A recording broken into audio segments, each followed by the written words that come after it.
Welcome to Happy AF. That's happy alcohol free. Or better yet, happy as fuck. Either way, we're zero proof, but full of laughs. I'm Isabelle Laurier. And I'm Maxine Lenehan, and together we are changing the narrative on drinking booze, one hilarious episode at a time. Hi, everybody. Welcome back to Happy AF. This is episode 9. Oh my God, we're almost in double digits. I'm Maxine. I am happy AF, alcohol free. I'm Isabelle. I'm happy as fuck. And I know today we're going to talk about doctor stories. And I know we're not getting into it now, but I've got some crunchy bits. Oh my gosh. First of all, let's talk about what crunchy means to you and crunchy means to me, because I'm not the same. We'll get to the story. Okay. Crunchy meaning like maybe it'll get edited out. Well, it'll get edited out? Maybe. Well, we can't edit it out now because you've talked about it. I'm not. So I take that bit back. Hey, Michael, edit out that bit. So whatever the hell you're gonna tell us, it's happening. But crunchy, I don't know. Like crunchy to me, I only know the literal understanding of that. So what is crunchy for you? Something that goes crunch. No, but a crunchy story would mean like it's a little risque. Risque? No, see, I've never thought of crunchy as risque, No? so I can't freaking wait to get to it. I just made it up. In the I use words, I remember, right? Yes, that was well endowed and all sorts of business. All right, let's start with our liquid joy, baby. And here you go. Fucking A, man. I have never I don't know if I can touch this thing. Give me. What, my bottle opener? I've never been in this house where I was handed a fucking tool. One time was the tail of a thing. Now it's the mouth of a thing. It's always somebody's member. Next thing, what, you're handing me Andrew? And I'll have to figure out what part of him is going to open the bottle. Shit. All right. We now, ladies and gentlemen, we're dealing with a listening, parrot. not watching, it's the beak of a parrot. And last time was the tail of a cat. Cute. I think it was the tail of a cat and we couldn't get it open. No. Okay, just go. Hopefully this guy works better and who's member too. This works. So this, by the way, is Callie before I open it. And Callie was introduced to me by someone we talked about before, which is We Are Raising the Bar. Oh my Introduced gosh. me to that. Yes. Right. Amazing. And since we talked about that, yes, by the way, yeah, I have become a subscriber. I'm about to get my first box. Oh God, I can't wait. Yeah. I can't wait for you to tell me what's in it. They have the best stuff. And I found this. So that's Callie. where you got this. Yes. So Callie spelt not how you would think it, no, like C-A-L-I, California. K-A-L-L-Y. I believe it's a couple. And it is not non-alcoholic wine. It's a proxy. Okay. And I usually don't like proxy. So remind everybody again what a proxy is. A proxy is when it's a different beverage that does not have alcohol in it, but kind of mimics, de-alcoholized or anything. But it mimics an adult cocktail, right? Little kids might not like it. It's not a soda. It mimics the flavor of a cocktail or a wine, but without being anything. Not been made like, for example, instance, de-alcoholized champagne. Okay. Right.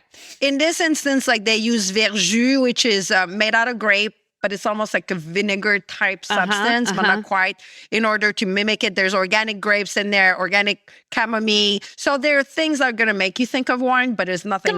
Got it. And the only thing that I lament is that when I did the We Are Raising the Bar, they were sending those in an individual portion, but they don't do that for individual buyers, which I lament that because once you open it, you have to drink it. And the individual bottles was fantastic. Oh, I see. Okay. And they have other flavors, but that's my favorite. It's called the Golden Sparkler.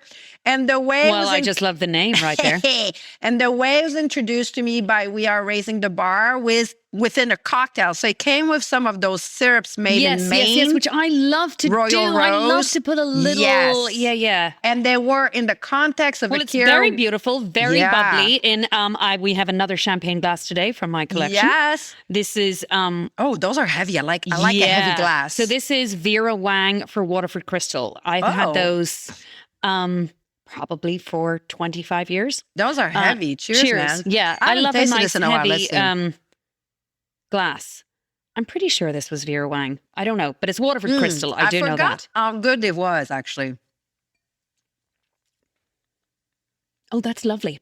But you're absolutely right. So no mimicking of alcohol here whatsoever. You don't even think, like a lot of the great champagnes, you're like, ooh, this is really close to the real thing. This is not This is just tastes like a delicious Cocktail. Libation. Right. Libation. One of my friends the other day was talking about how she's alcohol free and has been for many, many years. And she was talking about the fact that it's kind of bullshit that we don't have a good name, right? Because mocktail, again, infers that the thing is not real. Correct. Okay. Right. And then faux cocktails, same thing. Right. Or there's always a negative, there's almost always a negative spin on the term that's used for a drink that is non-alcoholic. I like libations, like you said. Yeah, and so that was her idea. She was like, I like libation. I like libations.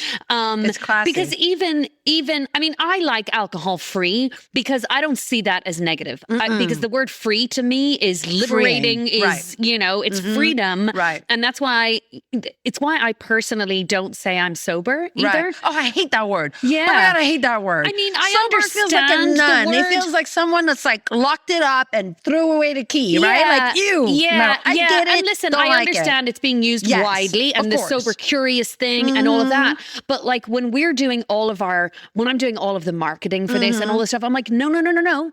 Don't call us sober. Don't call this a sober podcast. Yeah. Don't call this is a podcast about alcohol-free living. Right. And you see those words, free and living, that is, you and I came up with that name because of the liberation that we feel from not drinking alcohol. Plus sober, is from the word sobering, and something that's sobering is exactly. You don't want a sobering person at your party, do you? No. And one of the wonderful authors of, I think it was in We Are the Luckiest, which was another amazing. I audiobooked that one. I think that was Laura McKeown, who said, it's not.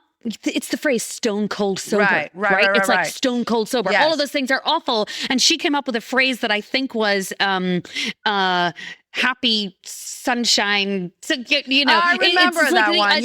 It's none of those things because stone cold sober does not in any way reflect how I feel without alcohol. Correct. It's like I literally feel it. It's so funny. I was thinking because you and I text all the time, super early in the morning. Yeah.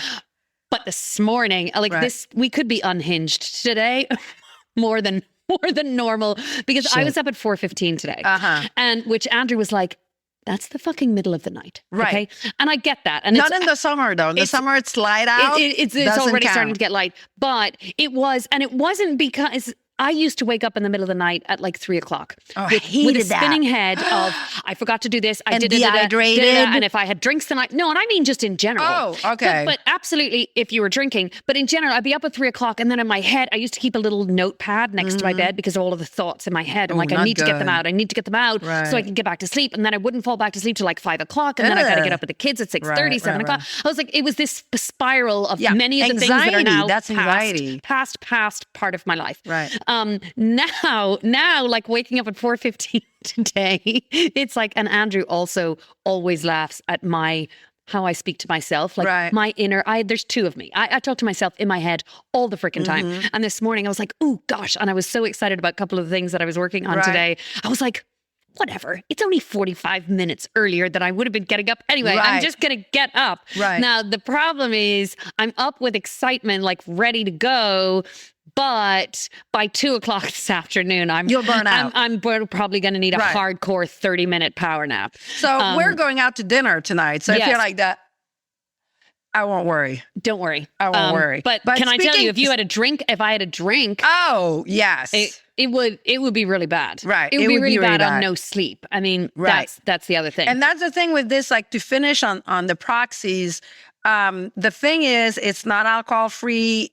De-alcoholized stuff, it's its own libation, but a kid wouldn't like it. Right. It's not like soda and you can't chug it. Yeah. You need to sip it. Yeah. So it's a good one and it's really good to make. I really like that. And I want to give another shout out to Raising the Bar because they are what they're doing is fantastic. And I love a little play on words. I know. I'm a big fan of the pun. And their cocktails always have the best names too, by the way. Yeah.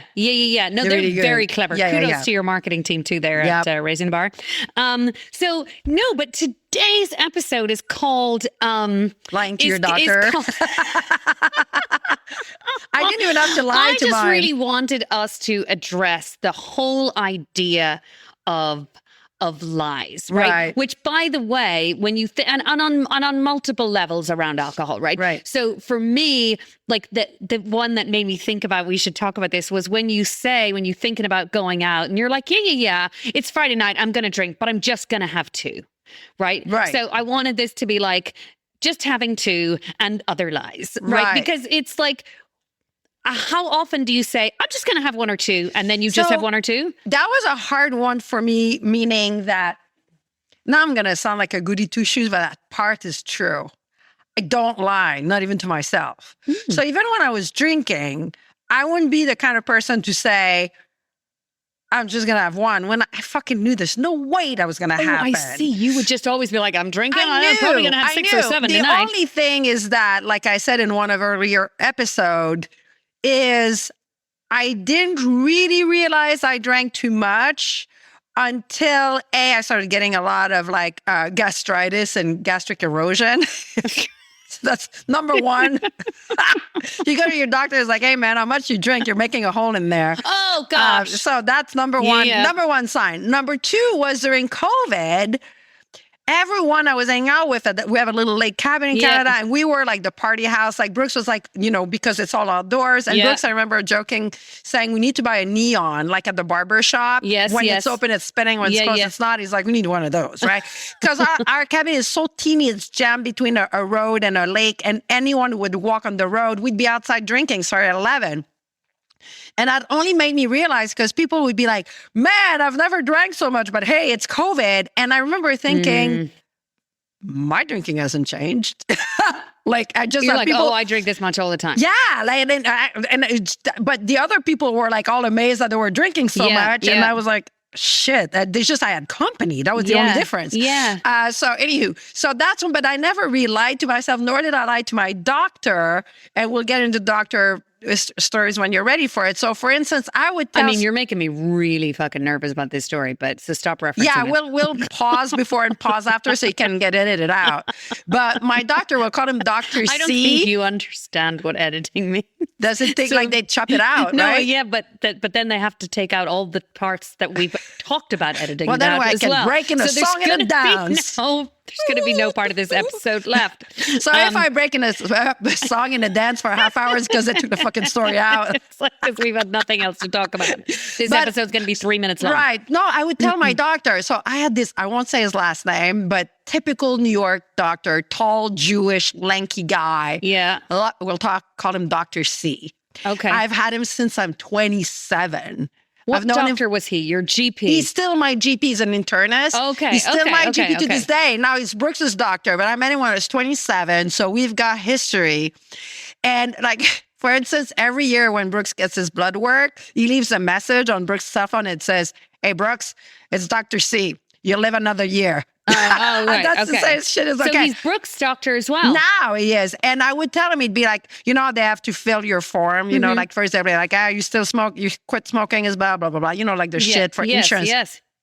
He'd be like, drinking? I'd be like, Dr. C, I drink. How much?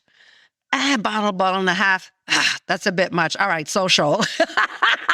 He wrote this. He would write social. He would give me a pass every time. Yeah. And I'm like, do you check my liver? He'd be like, yeah, it's all right. I'll let you know when. He would tell me, I'll let you know when the shit hits the fan. But keep in mind, he's part of our society. He drinks too. He's part of the society that says, if you remove wine from someone's life, that's bad. When I told him I quit drinking, first of all, he's a jokester. We know each other.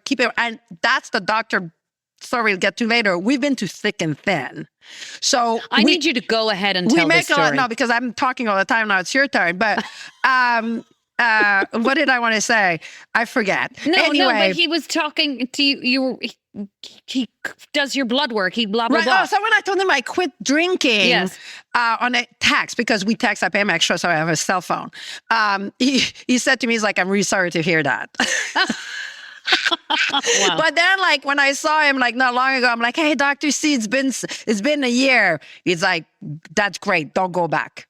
Right? So see, that's good. But that is a really unusual story that you don't lie to your doctor, because I don't know a single person in my life that I know, an acquaintance or a friend, who hasn't gone to their doctor on that goddamn form that says, how much do you drink? I want you to know that now, after last year was my first annual well visit, Right. where I was able to write all the truth on the form. Oh, really? Oh my God, I lied every single time I had to fill a form think most people that do. said about how much do you drink, because Right. I didn't want to be judged, because I Right. didn't want to, and I was like, I'm sure everybody lies on the form. And sure enough, when I started talking to people about this, they were like, oh, of course. There's Everybody comedians does. that do whole bits about it. There's one who was like, when she was filling out the form, and it's like 5 to 6 and drinks per week, like check that box. And she was like, per week? And she scratches it out and puts per day. Yeah.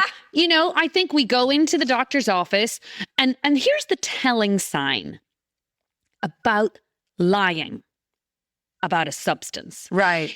If you're lying about it, then something inside you must know that you shouldn't be That's doing right. it. And that's right? why I wouldn't lie on about any it. form Right. or to any person Right. about how much broccoli I eat, or how much steak I eat, or even how much ice cream I eat. The only thing I have ever lied about in terms of something I consume Right. is alcohol. Most people and do. Every single time I would write down, and I would think to myself, is this credible? They know, my doctor knows me. She knows I'm Irish. What do people like usually drink? What? And I'm thinking, and then I would try and say, and then I would do the whole mental math thing, Right. where I'm like, all right, let's pick a good week, and then let's average that out over the course of a month, or pick a good day and be like, on a good day, I would only have 1 or maybe 2. Oh my God. And then there'll be plenty of days I don't have 0. So I'm doing this in the doctor's office thinking, I wonder what's the right number for me to put in. Mm-hmm. Instead of actually telling the truth. Most so you people do. are definitely a rare case who told the I will truth. tell you, like, our parents, my sister is also a victim of that. By the way, I do have a brother. I just need to mention it. Because I'm always talking to my sister. I about literally my didn't sister. know you had one until I just have now. a brother that's between me and my sister. Okay. And it's kind of like he never stood a chance, like between the two of us. So that's why I never get to talk about him. But my parents broke us. We can't lie. There's a physical switch that doesn't exist in our body. It's impossible to lie. Impossible. Even lying for a good reason is very, very, very, very difficult. So I wasn't going to lie to my doctor. Plus, that comes with, if I lie about it, that means I have a problem. And in my head, I didn't. You didn't have a problem. You see, you had all of this, I would call it self-acceptance of your but don't relationship forget, with alcohol. I come from a culture Yes. that is, yes. unless you're falling over drunk, that you're drinking a Yes. bottle and a half a day, if you're holding it together like I was, you don't have a problem. Correct. Okay? Correct. Because you're like, my mom to this day is like, if I tell people are like, oh man, you quit drinking. Wow. My mom's like, by the way, she drank a lot, but she never missed work. You couldn't tell. So that's like that. Yeah, for that's them, her saving face. Yeah, like she did not have a problem. I mean, isn't France probably amongst the countries that will be very, very slow to come on board alcohol-free living? So when I was there, and lest I need to remind anybody, you and the world, that I'm a Francophile. Big I enjoy time. everything about France, the people, the food, the wine, everything, the now alcohol-free wine. But I was there this summer, and we were in a couple of different people's homes. Right. And now, I did tell you it wasn't inaccessible. There were plenty of places. The hotel I stayed in Paris Saint-Germain had French Bloom by the glass. Wow. Like it was, you could order it for room service. Jesus. So there was plenty of accessibility in certain places. But when you were going into someone's home, this is when I remember twice on 2 occasions in 2 different places in France and bringing my own non-alcoholic wine. So the first one was this wonderful, wonderful family and it was at their parents' house. So, and I was meeting the parents for the first time, the grandparents. So the parents are friends of mine. And these fabulous Parisians and this beautiful apartment. You could see the Eiffel Tower. Oh, wow. And I arrived with my bottle of non-alcoholic champagne, which I had gone out in Paris to source and found a really nice bottle and brought it. And then the grandfather looked at me and he went, "Oh, this looks nice. You bring this for the children?" Especially that generation. Especially that generation. And I was like, actually, I don't drink alcohol. And these are people who are so intelligent, Right. elegant, eloquent, everything. But I watched, because I'm such a people reader. Like when something is going across your face, Right. I don't need words. Like Yeah, I can tell, when somebody's like, "Oh, I love your sweater," and I'm like, "No, you don't." Right. Right. It's like I can read a face like a book. And this guy, this lovely, I mean, he's in his late 70s, I would say. This lovely he man, wasn't having it. No, he just looked with such dismay. Of course. Like he must have thought, what the fuck is wrong with her? No, but you know what he's thinking? She's Irish. That's what he's thinking. She's normally not French. that she's Irish means, she's not French. It means that's why is she not drinking even more? Isn't that's you know? True. But by the way, we forget, like in my quest to when I started not drinking, even though I was pretty certain in my resolve, you still need reassurance. And it's funny because we still think to this day that French people get away with it, but they don't. I forget the statistic. I think the number one like killer in France is either like liver cancer or stomach issues, but related to alcohol. Yes. But we don't think that. We think that somehow they're unscathed, that they can smoke and drink and not die. Yeah. But they do. No, it's you know what I mean? True. And you know what? This is really interesting because I got into this conversation the other day with a guy who I mean, his motivations lie in the fact that he owns a whiskey company. Right. And it was a very balanced discussion about it. But, he said, listen, people in the blue zone, and you see this all over social media now. It's like people in the blue zone drink every single day. Here's the lie about that, right? Yes, people in the blue zone, it has been studied, have great longevity, more than most other places in the world. It is not because they drink a glass or two of wine every day. That is one component of the massively different lifestyle that people in these places live. They probably, if they did not drink within their lifestyle, they probably would add maybe 5 years or whatever. Like they're mitigating and by the way, they're not drinking a bottle and a half of wine a day. No. So here are all the differences though. And this is what drives me crazy. Right. This myth, this lie, being told these people in these parts of the world live longer than all of us because they drink. And it's that not is because so they drink. Not true. They get away with it. No, but it's not just that. It is maybe it's the fact that they're drinking has not left nothing them, to do, right? It has left them unscathed in many ways, but it's the other parts of their life that they don't eat processed food. Right. They don't eat processed sugar. They are outside every day. They have long, decades-long friendships and communities. They live a life that is different to ours. Right. And that is why they live longer. And so that's what I'm saying. They got away with Mediterranean drinking diets, because the rest of it is fats, good. Healthy lifestyles. That is what makes the people in those zones live longer. And the glass of wine that they're drinking every day that we know is a poison, but they're just drinking that one glass. And they most likely don't drink it like I did in front of Netflix within 7 glasses. Correct. Getting like, you know what else right? they don't? They're doing it socially. You know what else they don't drink? They don't drink what? Fucking martinis every night. Right. Well, it's like, I wasn't a cocktail. This is what I'm saying though, but this lie drives me crazy because it's like, if you really do go take the time to look into it and because I started reading about that because I was like, oh God, that's true. It was the same thing that people used to say to me. This guy used to say to me, again, where's the motivation coming from? This guy that I knew in New York who ran a wine community. And he said to me when I was pregnant with both of my children, he was like, what do you mean you're not drinking? And I was like, because, it's 100% really bad for my unborn and it's child. Proven. Like, there's no discussion. And he was like, Maxine, if the French people didn't drink during pregnancy, they wouldn't exist anymore. Well, this guy's science is bullshit. But that's what I'm saying. It's you take one thing and then you turn it into this huge narrative. Well, it's like the smoking. Like when I quit smoking, I remember like people that were still smoking would say, well, and you have examples of those everywhere. I know a guy, like he died at 95 years old and he smoked a pack a day. He got away with it. Fucking lucky bastard, man. I've never thought about it that way before because I see this all the time. It's like, and I remember like I was trying to quit smoking. Those stories are like, oh, they cut you. You're like fucking trying to quit smoking. And with the quitting booze, inevitably that happened to me in the beginning. Yes. People would be like, well, this lady, like, she was 100 and she, like, my Brooks's grandma, Brooks was not an asshole, so he didn't say that to me. Yeah. But other people would be like, Grandma Ray, like, died at 104 and she drank all her life. Yeah, yeah. She got away with it. Her husband drank all his life and died of liver cancer at 72. Right. So you know what? I've never thought about it this way before, and this is a brilliant way to think about it. Do you want to take the risk? Go for it. Go for it. Right. But you're taking a risk. But don't say it's not a risk. So this was another conversation. Don't say that you live to 104 because you drank every day. That's bullshit. You got away with it. And that is how now the anti-alcohol free lobby is they're getting big. Right? Because they're like, holy shit, I read this amazing statistic. It's like the big tobacco. Don't you remember how crazy they went? Yes. They went apeshit crazy. But it's the same thing. So the alcohol industry lost $830 I heard that. billion they're losing a lot of money dollars in the last 4 years. So not only do you have, the lobbyists in our government telling you that we're not going to tell you how much to drink anymore. Figure it out for yourself.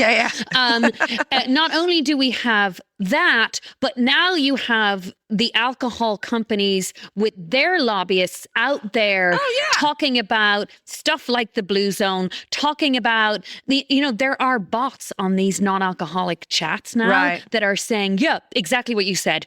I know my grandparents drank every single day, And what that's a great way of putting it. So they got away with it. They got away with it. Them. It's like you want to take the risk? Right. Go for it. But just know you're taking a risk. You're taking the risk. You might get away with it, but you might not. And by the way, that's then, why... sorry to interrupt. Then they'll add like the guy, I know this guy, like he was a vegan, he ran 2 marathons, and he dropped dead of a heart attack. And he dropped dead of a heart attack. You know what? But, had he not do that, maybe he would have dropped dead of a heart attack at 30. Yeah. So I have an uncle who is a doctor and had a stroke in his 60s and survived it. And he's he does yoga, he works out, now he drinks in moderation, quit smoking, like it's very healthy. And I remember when my dad was still alive and, my dad was not healthy and he'd be like, like Uncle so-and-so, like he had this really, really healthy lifestyle and yet had a stroke, trying to justify the way he eats and drinks and stuff.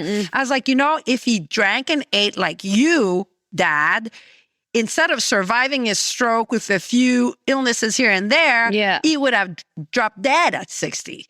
Right. So that's the difference. You're putting all the chances on your side if you're, behaving yourself a certain way. So, you know what I mean? So you can't listen to people are saying, oh, you smoke and you live till like 100. They're just trying to justify why they smoke. Or sometimes people are jealous that you're doing something good for yourself. You know what I mean? Yeah, that too. So what I was going to tell you was this other conversation I had, because I just want to always remind our listeners, and when we're doing the messaging around why we're doing this podcast and we're doing press and everything, is we are not doctors. We are not psychiatrists. We are not on here telling other people what to do. Like that's absolutely not our mission. We don't live in that self-help space. We live in the entertainment space. That's where we put the podcast, is on entertainment and lifestyle choice. The lifestyle choice we made is how we're entertaining, telling our stories. The funny shit that happened when we did those changes. And one of the conversations I had with someone recently was exactly about this. I said, it's a choice. Right? It is, I made this choice. I'm talking about this choice because A, I'm proud of it. B, I think it was the right choice for me. I also think it's the right choice for a lot of people who are having a hard time making the choice. So this is supposed to be entertaining and inspiring. And he came back to me with all of that stuff, which is the other big lie that is told. Which is, you don't have if you're taking alcohol out of your life, you're taking joy out of your life. You're taking something that you love out of your life, which, by the way, in relation to you and I, people who adored wine and collecting and consuming, you can look at it that way. But what I said to this guy was, he said, so for me, am I, yes. And he was willing to concede when I said, are you willing to concede the fact that alcohol is a toxin? It is a carcinogen. He It's said proven. yes. Okay. So good. You accept the fact that that's just undeniable scientific evidence, right? That there is not a cell in your body that is not negatively impacted by alcohol when you consume it. Okay. End of story. How much you want to consume, how long you want to consume it, that is a personal choice. And so this is what he said to me, and it was so interesting. He said, you know what? Yes. And here's my choice. I'm gonna have my fucking martini on a Friday, and I'm gonna have a bottle of wine with my wife on a Saturday night, and I'm gonna have beers on Super Bowl, and I'm gonna do all that. And if it costs me 5 or so years at the end of my life, then so be it. Do you know what I said to him, though? I said, that's an amazing choice for you. But he for chose me, it. Right. If you told me that I would lose any, and I mean one fucking day just for booze of my life, with my children, with potential grandchildren, with everything that I want to do, if you told me, you know what, if you keep drinking that, you're possibly going to lose 1 day to 5 years at the end. Are you willing to take the risk? I mean, I'm walking away from that table. And that's the but thing. Not everybody wants to. Correct. And that's okay. And I have 2 comments on that. Number 1, you're right. They put their message. So we're entitled to put our message.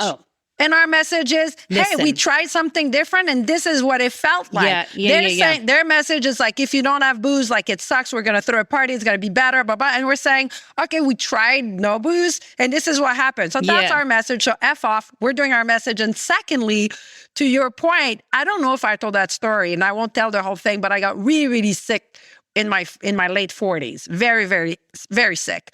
And it lasted 2 years, and we didn't know what was wrong with me. And it ended up in an emergency room for 5 days, but then I'm fine.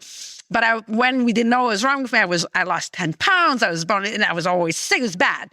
So in trying to figure out what the fuck was wrong with me, I would try not doing dairy and not sugar. And obviously the last thing I tried was cutting booze. That's like the last thing I tried. Can't be this. And I would do it for 9 days and then drink, and then 10 days and then drink. And I remember calling home in tears. You know, there's after 2 years, you're like, and I'm not feeling right. You're not feeling. And I was crying and I was not feeling well. My dad picked up. And he's like, oh, what's wrong? And I was like, I'm still not feeling well. I vomited all day, whatever. And I was like, I'm not even drinking. It's been 10 days. And my dad, who actually, you know, I think he really does love me, said, and it was so genuine because I could tell that it came out. And he's like, fuck, what did I say? He said, I would fucking rather die than have to quit drinking. And that's what he said to me as I'm crying on the phone because I was so sick, right? So that's just to show you, no one would say to you, I'd rather die than quit mayonnaise, right? It has a grip. It has a grip. It has a hold on us. And I was one of those people. Same. It's addicted physically, and it's more addictive socially. Yeah. They have really wired us. And again, you know, as we're talking about the lies, like what's out there in society has been, it was one of the things for me when I quit drinking that made me mad. I was like, you know what? I was fucking lied to. I know, we drank the Kool-Aid. I was goddamn we lied drank the to Kool-Aid. my whole life. Yeah. So even the subliminal lies, right? Because I grew up watching other people drinking, being told you're not able to do that yet. That is a big privilege that is coming to you when you're, in my case, 21, right? And it's, you look at it because it's like, this is a prize. This is a rite of passage when you get to a certain age. So that is how we are raised. We're raised to think that this is something we get to achieve someday. And also like to self-medicate. In my case, it's something that became medication, right? That soothes you. That if you're stressed out, they'll take it away. All of the things. And this is the societal, systemic untruths that have been set up. And, you know, for me now, it's like, there's no place for it anymore because we live in the information age. It was very, very different in my mother's generation, my grandmother's generation, but even in my mother's generation, where they were still not being given information about cigarettes. Correct. Do you know? I mean, if you look at, this is widely known, big alcohol took the big tobacco course it did. playbook and Absolutely. literally just copied it. And by the way, do you know how easy it was? Sorry to interrupt, but as an ex-smoker, not every smoker I know, but a lot of people like me, when they gave up cigarettes, guess what we do? We start drinking more because at least alcohol wasn't bad for you, and it took that edge off. And my alcohol consumption escalated a lot when I quit smoking because it did take the edge off. Obviously, you're numbing yourself, and then your brain learns, oh, that feels good. So every time something feels a little off, you numb yourself off. And then that's how your brain, and the point that it's a lie, like you're saying, someone could debate lies that it's socially and all that. They'll know it's not a lie. It's true that it helps psychosocial. But I'll tell you that it is a lie that is going to help you relax. It's proven in your brain that actually stresses you out. And I'm the living, walking proof of that because I was way, way less able to handle stress when I was drinking. I didn't think so. But now... Of course you don't think so. When you're in it, you don't like, realize. Wow, shit comes at me and I don't But if you have been told forget. your whole life that have a glass of wine to take the edge off. And it'll relax you. And your brain learns that. And also, by the way, it does. It is also scientifically proven. For the first 20 minutes. For the first one. For the first one that you take, what comes through your body physiologically. For 20 minutes. And after that, you're more stressed. You're more cortisol. But here's the thing. What has not been told to us, and that's why I felt angry about it. I mean, you can't be angry at society. What's the point? Right? No. But I wish I had looked back. I wish back then I was better educated. On so many ways. On so many levels, by the way. All you have to do is talk to my closest friends about the things that I believed for most of my life because I grew up in such a sheltered and narrowly educated place because I was, you're raised in white Catholic Ireland. This is the way it is. This is how it is. And it wasn't until I went to grad school in London that I saw my first person of color, met somebody who wasn't Catholic. Like it was crazy. But the education around alcohol, it didn't exist period in my mother's generation. It was only coming around in our generation, but it wasn't marketed. It wasn't sent out to us. But let me ask you on that. Now that there's more education on alcohol and younger people actually do drink less, that's just a fact. No, that's true. But I'm wondering, are they picking up something else? Right? Is it pot? Like I have a feeling why is it that we're trying to stone ourselves or drunk ourselves? Like, what is it about us human that we can't stand our lives and ourselves? What is it? Well, Why are we doing I think that? that's a whole different conversation, and I would love to have a psychiatrist on board for that one. But we will have to because that's it's like, why is it everybody that we're trying to be stoned? That's what Dopamine Nation was about. Yes, that whole that's why I loved it so much. Yeah, because it is. It's like escapism. Right. Listen, have you seen the world? It's a fucking dumpster fire. I don't know. Understand There's still a lot of people great want to have. stuff. There is, but there is a lot of really bad shit. But it was always like that. Yes, but it wasn't in your face 24/7. Maybe that's true. So again, I come back to this world that we live in the information age. If you go out and look for the information, it is out there, right? But why is the onus on us to go and disprove the misinformation? Right. And that has been where we have been. It's where it was with cigarettes before they started to put the gigantic label. And so I read this really interesting article this week about my own fabulous country that Ireland there's been lobbying across almost every country from cancer institutes, from about putting labels on booze. alcohol. Wow. To say, just like they did with cigarettes, this is a proven carcinogen. It is. It's the third one after can you imagine tobacco and slapping that label on every single goddamn Budweiser? Right. Can you imagine? So they have been trying to do it for years. And then I just learned, so disappointing, that Ireland was going to be the first country to label all alcohol. They were going to be world leaders in labeling alcohol as carcinogenic, as detrimental to your health. I mean, right now, all it says is don't do it while you're pregnant. Don't do it when you're driving the car. Okay? Right. That's all it says right now in teeny, teeny, tiny print.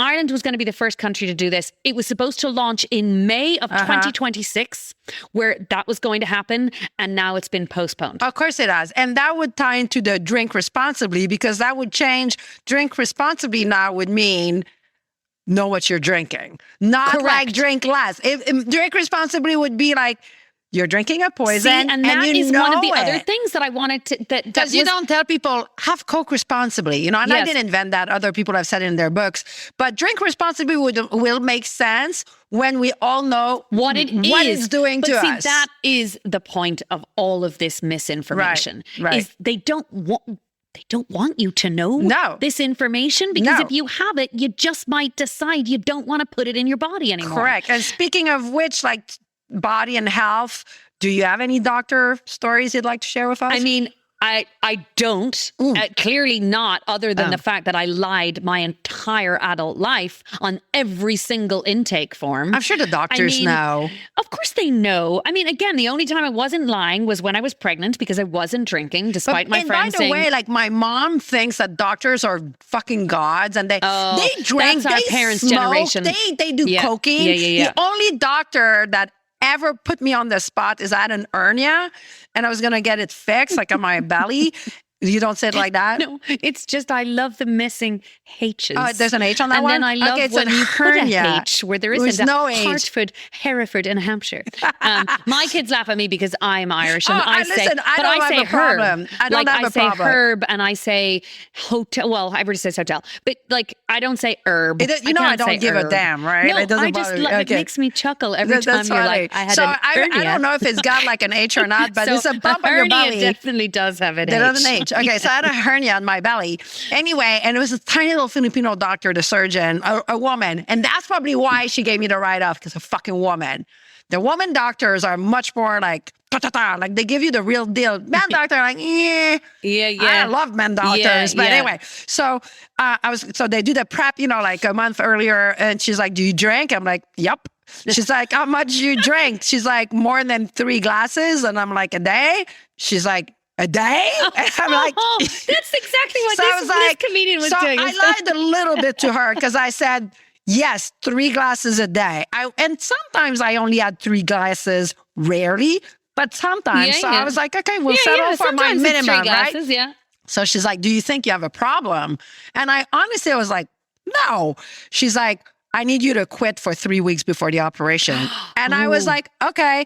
I went home. I was like, fuck her. I'm not quitting. I drank till the night before. I just didn't tell her, but she didn't ask. Now, if she had asked when I showed up, did you stop drinking? I'd have been like, and maybe like try to sneak my way out of that question. Like, oh, sorry, my first language is not English. You're like, I wonder why you needed to not drink alcohol for 3 weeks before the surgery. I think she wanted to see if I was an alcoholic. Oh, I see. She was just testing you. And I was like, I don't need to do that to know that I am an alcoholic. So like, why go through the pain of that? Like, I'll tell you. Ask me straight out and I'll tell you. But it's not a problem. Like, to me, to be a problem at the time meant like it made you have problems. Right. But it's like you said, what your mom said. Right. She was immediately there to defend you, to say, oh, but she never lost a job. She never did it. Correct. Because that is, and again, I think that's just another lie that a lot of us told ourselves. About, I don't have a problem because I'm not that guy. Correct. Right. So do you want to know about? Let's go. Do you want to know about We're Dr. hearing this C? doctor story. Okay. So it's not. I can't wait to hear about Dr. C. It's not related to alcohol necessarily, although I was a little hangover. Okay. So should I still tell it, even though it's not an AF we are thing? in for a penny and for a pound now. All right. So I was People will unsubscribe if you don't tell us. This is a disgusting one. So if you just had breakfast, you might want to pause. Okay. You know what I'm saying? Yeah. There's a little factor to it. Keep going now. So is this circa like 2003? Like it's before I met Brooks. So I'm not even before that. So that means I was like 29. I was going to go to Peru with my friend Orly on an adventure. We almost died. That's a different story. We got arrested by police. They almost raped us and killed us. It's bad. Different story. Another day. So I'm living in Harlem. as I said, trying to save money, not in the best neighborhood. And we did have laundry machines downstairs. It's a small walk-up building, but I've always been bad at laundry. So I was like, fuck that. So I would drop my stuff at the corner laundry machine. Yeah. At the laundromat. A laundromat. And that's one of the places where they can make it for you, but you could also make it yourself. Okay. Oh, so okay. there's piles so of... you can do each. Yeah. So obviously I wasn't making myself. I was paying to get it made. So that was the luxury I could afford. Do the laundry. So... one day, this pretty, I can't believe I'm saying that on tape, but hey, fuck it, right? Might as well. So like people can relate, maybe not. So one day I go out with my ex-boyfriend at the time and get pretty sloshed. And, last episode might have made me sound like a girl that kind of everything went over but the bus. But I was in a dry spell. So I wasn't seeing anyone for a couple of months. Okay. Okay, like sexually, I mean. Oh, wow. Everyone went over like a bus. Oh, this is a French-Canadian phrase. I just translated that doesn't exist in English. Like a girl that's got some mileage. I just had a vision of you being run over by a bus on 7th Avenue. But we say that like a girl that's got some mileage. It's like everything had been over but the bus. See, there's got to be another idiom. I'll think of it. But go on. Now I know what you mean. So you know what I mean? Okay. But I was a dry spell for 2 months. So I was like, And I we're just talking not a dry spell in terms of alcohol. No. Yep. My vajayjay was getting a break. I'm all clued in. Go ahead. So there was no danger on that front. So I got out with my ex-boyfriend at the time and a couple of friends, and we drank too much. Not really unusual. And next day I get up in my apartment in Harlem. Oh my God, I can't believe I'm going to say it on camera. Go, say it. Thankfully, it was weekday, so doctor offices were open. This might need to get edited out. I kid you fuck not. You can't do this to me anymore. You've got to just say it. So I go to the bathroom. No. Worse. I look down and I see things moving down there. Like bugs. Okay. What was it? Parasite. So I fucking freak out. For those who don't know, I'm surgically clean. I'm like stupid. You're a clean freak. I'm a Virgo. Yes. So it was crabs. Crabs. Remind me what that is. It's like little bugs that live. It's like almost fleas, but down there. Yes. Okay. I remember this from a Sex and the I City had never episode. had. Oh, that might have made me feel. She got it in Charlotte. Got it in the Hamptons one episode. Oh my God, I need to watch it. So I'm like naked, running around my apartment in tears. I call Dr. C's office. Okay. No, I'm like, hyperventilating. Like, okay. Yes. Like, this is a Virgo. Okay. You can eat off my fucking bathroom floor. I'm so fucking clear. Yes. But this I would is wear a 6 STD, condoms. right? No, but I was not sleeping with anybody. So check this out. And there's no way I'm carrying this shit around for 2 months. You know what I'm saying? I don't take no travelers around. Yeah. So I called Dr. C's office. It's the secretary, and I can't even say my name. I'm crying so hard. She's like, he's with a patient. I'm like, it's an emergency. It's an emergency. And she's like, honey, what is it? Movie over She's here. like, what is it? I'm like, I got bugs in my pennies. And I'm like crying. She's like, you go, what? I'm like, I got bugs down there. And she's like, hold on. So she goes get Dr. C. He comes to the phone, and I can barely talk, right? He's like, all right, you need to calm down. He's like, first of all, I got 3 kids who had that same situation. Do you go to the laundromat? I'm like, yes, I do. Do you do your own laundry, or you leave it there? I leave it there. Isabelle, you can't do that. They put your laundry in a pile, and the other people that might not be so clean put their laundry in the pile next, and that's how the shit happens. Shit, like getting bed bugs. I got but in my woo-woo. Whoa. Okay? So now I'm like, Dr. Zini, I'm more scared because now I got somebody else's shit that I don't even know.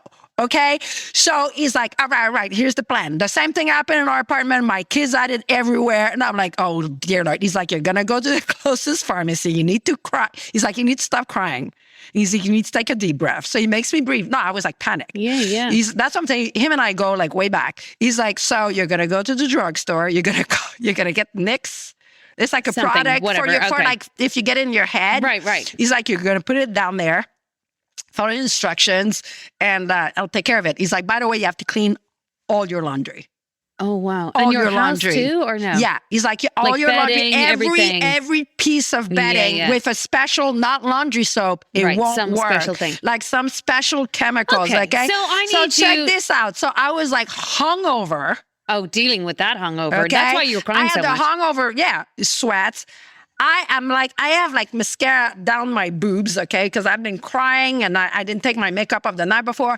I grabbed whatever clothes I could Bat out of hell. grab, put it on me, ran like a wild woman in Harlem to the first Walgreens. And I'm like, where's the thing for the fleece in your hair? And they're like, honey, aisle 5. So I grabbed like 6 boxes. Wow, I looked like a maniac. Put the shit on there. Let it burn. And then I'm like, why am I doing that? I shaved everything and then put the shit on there. I mean, I had a 2nd-degree burn down there. And I did that for like 3 weeks. I was so traumatized. And then I had to clean my whole house with like a really crazy product. And I was so afraid to sleep back in my bed. I slept on the couch for like a month. I don't know, I was traumatized. So Dr. C and I come back, like we have like stories, like we're sick. But so I think in the grand scheme of things, that's I didn't know what you were going to tell me. But so, and that's again, not that bad. If Charlotte in Sex and the City had I it, did it's not that bad. know that. I thought I was the only person in the world I do that remember dealt with watching shit. that episode. How did she grab it? She got it though by sleeping around. Yeah. I grabbed it from you going got to it the from the laundromat. laundromat. Listen, you can get So bed bugs in New York City we from went the to Peru. bloody My friend movie theater. Orly is even more obsessive than I am. So I tell her the story. She's completely freaked out. So then we spent like 3 weeks in Peru, like all over, like in a bus and whatever. And on our way back at the hotel, she's like, did you bring that shit with you? The shampoo shit? I'm like, yes. She's like, let's do it. So we because we slept in everything. We slept in huts. We slept in jungle. And we both like just bathed in that stuff. Oh, gosh. So that was my hangover crab story. Oh, I still get disgusted. But so listen, the dealing with anything hungover. I was thinking about this the other day. There weren't that many times that I cried because of my hangover, but one of the last hangovers I had, was part of the reason, the trigger for me to do the 75 hard. Right. Was I was so upset about my own behavior. What had you done? I'd just gotten too drunk the night before. Right? There was no drama. Right. It was just I woke up and it was, the last time is the last time because you just had to get there. Right. And for me, I was like, God damn it, you're hungover again. And it made me so upset that I started crying because I was just like I told you about my dad's funeral, like being so upset with allowing myself and again, you got to give yourself some slack because you're making these terrible decisions because you were drunk. And you can go back and back and back. There's blame to be apportioned everywhere. But for me, that morning of crying because I was so annoyed about my hangover. Right. It was making the day going to be really hard for me. And I think about that all the time. And I think it was Tom Holland or someone I heard interviewed the other day who had said, everything in my life is easier, especially the hard things. Right. So dealing with something crazy health-wise, some terrible, emergency situation, much better. A death, a job loss, a disappointment. Now with balanced brain chemistry, with a feeling of self-contentment and just solid. Exactly. My feet are so firmly on the ground. I'm able to say to myself, I can handle it. I can handle it. It's still awful, whatever the thing is, or whatever the tough thing is you have to address. It's just easier if you're not sick. That's true. And by the way, I'm thinking maybe I'm a little bit of a liar because I had to fess to my sister before telling that story. But there one time that I might have lied to myself. Okay. And I had to clear with my sister, make sure she'd be okay. Because I was like, I don't want you to kill me. And she's like, that's fine. So years ago, my nephew might have been 6 or something, and he's now almost 13. So, right. And I was going to go back to Montreal and take him to an outdoor zoo. It's not a zoo. It's like a safari wildlife park. Yeah. So it is like October or something. And the night before I went out with my cousin Julie, and she can keep it back too. Yeah. And this is in those days, those 2 years I was sick all the time. So my tolerance was not as high, but I wasn't changing the way I drank. So I went to my sister's house and condo. She was out on Montreal, and crashed there in my nephew's bed. So that was going to take him out the next day, right? And I wake up with a fucking like the hangover, like one of the mother load hangover. And my nephew comes in the bed. He's like, "Woo! Safari Park." Woo! Yeah. And I'm like, all right. So I'm thinking at the time I'm super hungover, right? But I can't not go. So we go. There's funny parts in that, but I think I had my sister's car, someone's car, grabbed the nephew, and just him and I, and we're going to go spend the day there. And it's quite a little bit away from Montreal. It's like a good 45-minute drive on a highway. And as I'm driving, I'm like, fuck, I'm still drunk. I'm not hangover. This is still drunk. Shit. And I have a kid. I'm in my 40s. I've always prided myself that I don't drink and drive. Yeah. And I'm like, God, fucking A. Yeah. And it's like, I knew it, but I didn't even want to know it because I was so disgusted with that. Well, I'm not because driving. You talk yourself out of it. Right. I'm not driving drunk, and I can't even let those words surface. And I just remember being in the slow lane and going just fast enough not to get pulled over. Like I was going so slow. Right. And like, thankfully, the only redeeming thing is like, I knew in which condition I was. And it was like the day after. So I wasn't like, wasted, but I was in no condition to drive. And I'm like, fucking, like being so careful. That was stupid. And I regret that. And that's why I wanted to clear it to my sister, because I was like, if she finds out on this podcast, she'll kill me. He's obviously fine. He's 13. Then the funny bits is that you get to the safari park and now the hangover hits, right? And that's when like your head is over here and your body's over there. And you're like, can anyone see they're not connected? And my nephew's like, woo! And we go and I buy food so that we can presumably feed animals. And there's like a bridge which you go over, and there's huge bears and you can throw them food, and the bears see us come and they're used to people and they're like, oh man. So they're getting on their back leg and they're doing all the stuff you're supposed to do when you're a bear. So we're like, woo, sending the bears food, and we're like having a gay old time. And like after 5 minutes, my nephew, he's like 6, he's like, Isabelle, the police is coming. I'm like, fuck.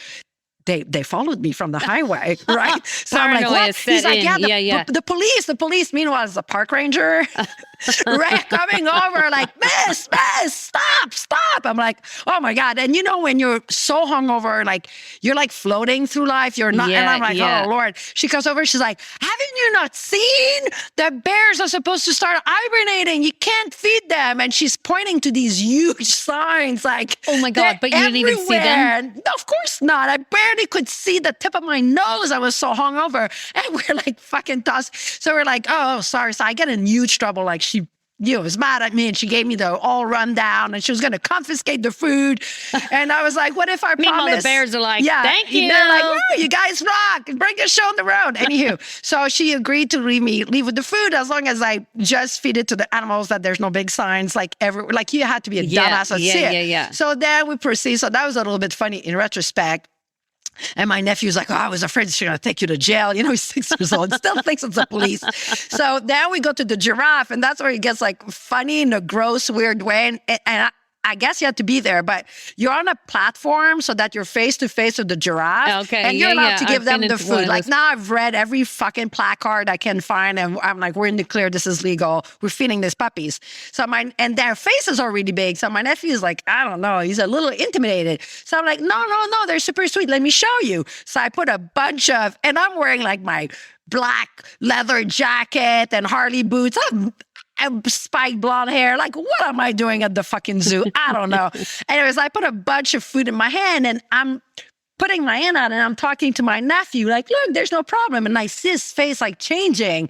Like, what, honey? What's going on? He's like, I think she swallowed your hand. And I look, and I'm so hungover. My whole arm and hand, all the way to my elbow, is in this animal's mouth.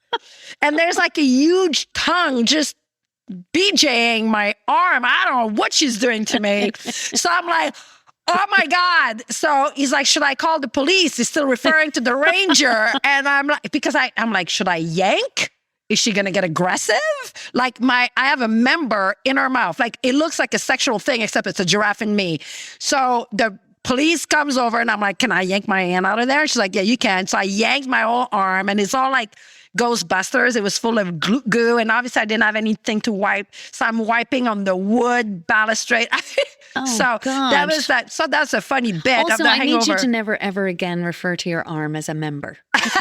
Well, in that situation, it looked like she was servicing me. You know what I'm saying? It was a little bit, but I understand what you mean. It's a limb. Let's just call it a limb. So in this situation, I did lie to myself that I was driving drunk a young child. And I deeply regret it. And I'm so happy it didn't take a bad turn. Yeah. You know what I mean? Yeah. And the rest of it, I think the zoo people were having a gay old time with me. I was so hungover. They were like, all the animals was like, oh, I can't wait for her to come back. Oh my gosh. Well, listen, there we uncovered that you perhaps did lie to yourself once. But, I did. Yeah. And so look, as we wrap it up, the whole point of this conversation is we have lied to ourselves. Right. Society has lied to us. We're still one of my favorite books around this whole patriarchy, women, alcohol, spider's web is Quit Like a Woman. I don't know if I have that up there. Holly Whitaker. Yes, it is unbelievable. I mean, that is a book every woman should read. Right. Period. Right. Whether or not you want to quit alcohol or not, it's like, it's such a powerful book. It's so eye-opening. But it's all about like this message that we're just trying to spread. Get the information. Correct. Read the information, study the information, and then decide. And then if you're like, yeah, you know what, I'm still going to keep doing it, then keep doing it. That's okay. And speaking of information, be in the know. If you're going to go to the laundromat, do your own laundry. Do not drop. Well, listen, we don't need to go back. We don't need to go back to that. That's another thing you need to be informed about. It's good for those listening in New York City, but right. Yeah, I mean, thankfully now we live in Vermont. We live in Vermont. We do our own washing in the machine. I know. Yeah. We've got, we've upgraded. Well, I don't have a husband that does that. Oh, nice for you. He's a laundry kind of guy. Another friend whose husband does the laundry. Because it doesn't like the way I do. I put everything in one. I'm the opposite. I'm like color and everything goes. Yeah, go for it. Andrew is, oh yes, and I'm like, no, that doesn't go in there, and that's so not you're how like you Brooks, fold it. And this has to be air dried, and this has to be fluffed. Absolutely. I have a whole system. See, Brooks and I would totally get along about stuff like that. That crab story can't even start because it involves laundry that's not properly made, and then like bugs in your panties. Like there's so many things in that story that you can't even. It's fine. Yeah. I don't know. It's good that we're here just telling the goddamn truth. That's right. Because listen, more truth is what we need in the world in general. Right. And if you have any horror stories about lies that you told yourself and how they came back to haunt you, and I like it's the time of the year where you go and have your well visit. For me anyway, I do every January, and I'm just so proud of myself that I can go in there and just write 0. Do you drink alcohol? I do not. I don't. I can feel a little bit smug about it, and I'm giving that to myself. Absolutely, well deserved. Yeah. Thank you everybody for listening. We love sharing our crazy stories with you, and we love hearing your stories, so please send us more stories. And we're getting ready in the next couple of months to have guests on, so oh my God, here's something I would really love is for our listeners and our subscribers. Tell us, like, who would you love to have on? There's a couple of people in this alcohol-free space that I'm just dying to beg to come on the podcast. Like who? But can you say? I mean, I would love, because Annie Grace was the pivotal point for both of us. I would love it to be her. Right. But there's I mean, are you joking? I would like to have Oprah on. She just quit drinking. Yes. So the sky's the limit. I do dream big. If you have guests that you would like us to have on, please send us some suggestions. And thank you for listening and joining our alcohol-free journey. If you're enjoying it, please share it. Subscribe, follow us on all the social media platforms, and we'll see you again in 2 weeks. Have a good one. Bye. I'm Maxine. We got to say our little tagline. That's right. I'm Isabelle. Happy, alcohol-free, and I'm happy as fuck. Have a great day, everybody. Bye. Thanks for listening to Happy AF. We hope you laughed, learned, and maybe thought twice about what's in your glass. Subscribe, share, and find out more at happyafpodcast.com. And until next time, don't forget, stay zero proof and always happy as fuck.